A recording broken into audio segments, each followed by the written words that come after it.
Welcome back to Young Entrepreneurs Week. My name's Chris Buckler and I'm fortunate enough to be joined by Niraj. Niraj, thanks for joining us.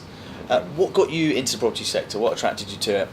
So my family had always actually been investing in property. So I gradually, whilst I was growing up, I learned a lot from them. And it was quite interesting for me just to see the highs and lows of it, and really enjoyed it actually.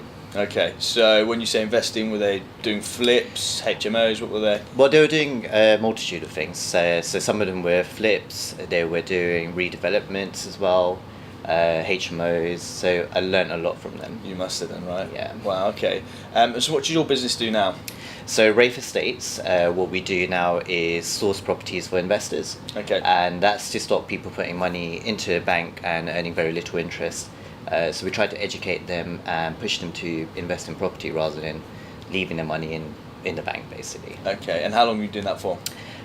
Rafe Estates has been trading for about 2 or 3 years now, so I've been doing it for a while.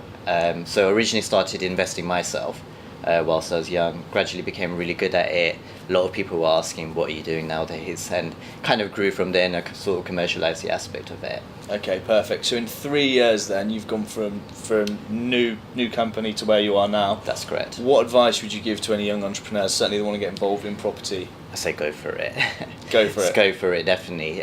Take the risk, it's always worth it. It's always going to be hard work, whatever you do. So I think go for it. Okay.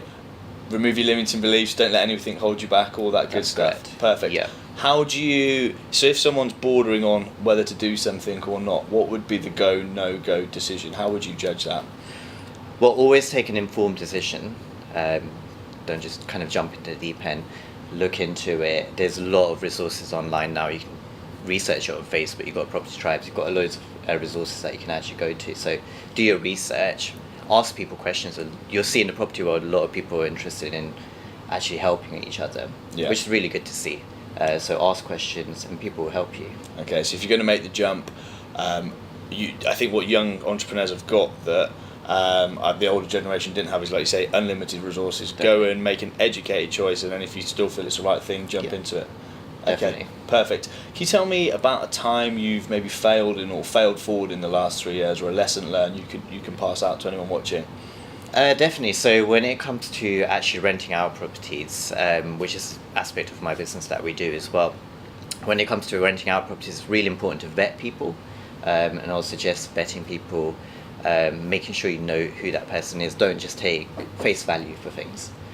So I think that's quite an important aspect to go for. Niraj, you started when you were 17. You must have made quite a lot of sacrifices to get to where you are now. I did make a few sacrifices, but I didn't really realise that I was making those sacrifices because it was something that came natural to me. Okay. And I really enjoyed it.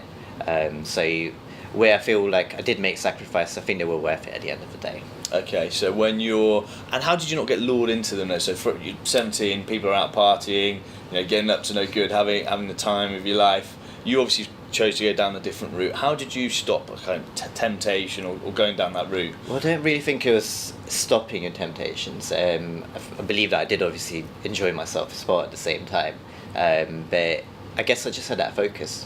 Okay. And wanted to do something different. And like I said, the property attracted me to it. Okay. So it was a natural kind of obsession. Okay, perfect. So how do you keep yourself accountable then? So when you've got I presume you set your goals at the start of the year and track them. Can you talk to me about that process, how you keep yourself accountable? Definitely. So in terms of my goals, so I set them month on month. And we always, at the end of the month, we look at whether we've achieved them.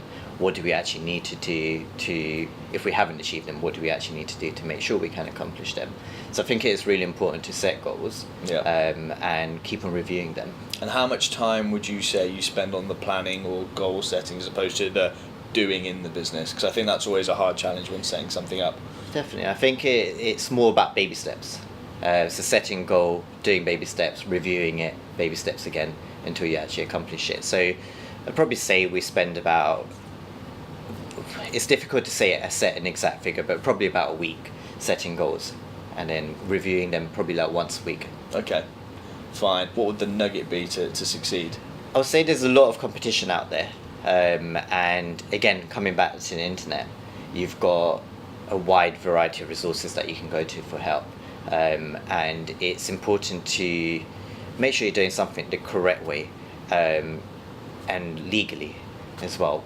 And that's something that some people kind of overlook sometimes. So it's really important to make sure you're doing things correctly and legally in the sourcing process. So how much time would you say a week you spent on sharpening the sword, if you like, reading, Facebook forums, property tribes, all that good stuff? Quite a lot. So it is quite a lot. So I'll probably say I spend about 3 hours a day on that. Yeah. And that's 7 days a week. Because I would definitely say go for it in the property world. You've got a lot of help out there, a lot of resources that you can kind of go to help you out. A lot of people will be willing to help you there as well. How did you take on the challenge of growing a business and hiring staff? Well, I think it was important for us to actually grow the business, and it's impossible for one person to do everything. So it kind of came naturally to us that we needed to hire people. Finding the right staff is another challenge in itself. So it was actually finding people that were committed, charismatic, and who actually saw the same vision that you actually had. Yeah. So we kind of went down two routes. We went down the apprenticeship route, and we found someone who wanted to learn about property, who was quite young. That was the other thing as well. We wanted someone who was quite young and enthusiastic as well. So we found someone through the apprenticeship route. The other way we found them was generally online marketing, and we did a lot of Facebook marketing as well to recruit someone who we were looking for. Okay, brilliant. And that, I suppose, leads me on to my last question, which is what advantages do young people, young entrepreneurs have in the property industry? That's a very good question. It's, I think, energy. Energy is something that stands out, and determination. So it's those combination of both that pushes them through. Cool. Thank you so much. Stay tuned for some more top tips in our next episode.